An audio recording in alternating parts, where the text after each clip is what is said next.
ఒక రాణికి ఆవిడికి చాలా ఏమిటంటే కొంత అహంకారమో లేకపోతే ఆత్మవిశ్వాసమో ఉంటుంది.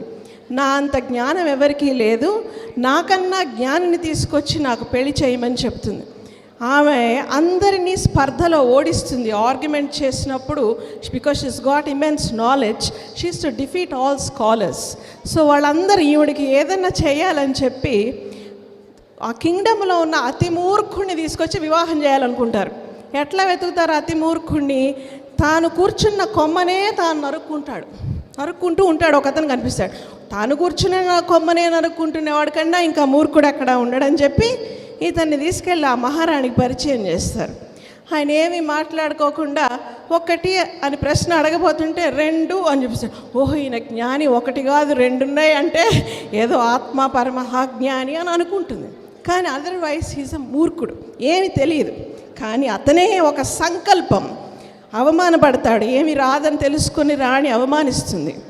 ఒక్క సంకల్ప బలంతో నేను కూడా జ్ఞానాన్ని సంపాదించాలి అనే ఒకే ఒక ఆలోచనతో, ఒక దృఢమైన సంకల్పంతో ఒక మహాజ్ఞాని అవుతాడు.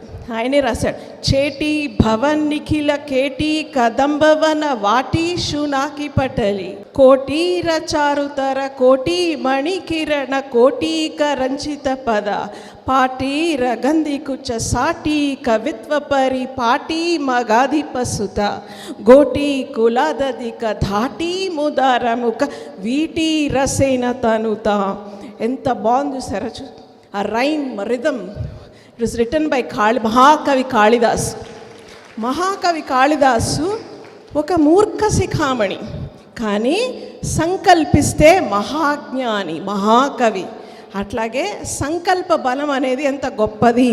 అలాగే జ్ఞానం ఉన్నంత మాత్రాన ధర్మాన్ని ఆచరించినప్పుడు, అధర్మమైన ఆలోచనలు వచ్చినప్పుడు ఎంత పతనం అవుతారు రావణాసురుడు. ఇట్లాగే మన చుట్టూ కూడా కనిపిస్తూ ఉంటారు చాలామంది. వాళ్ళు ఏదో చాలా సక్సెస్ చేస్తున్నట్టుంటారు, కానీ తెలియకుండానే వాళ్ళు చేసే తప్పులే వాళ్ళకి they come back to them like boomerangs to hit them. Right? You believe in it? Yes.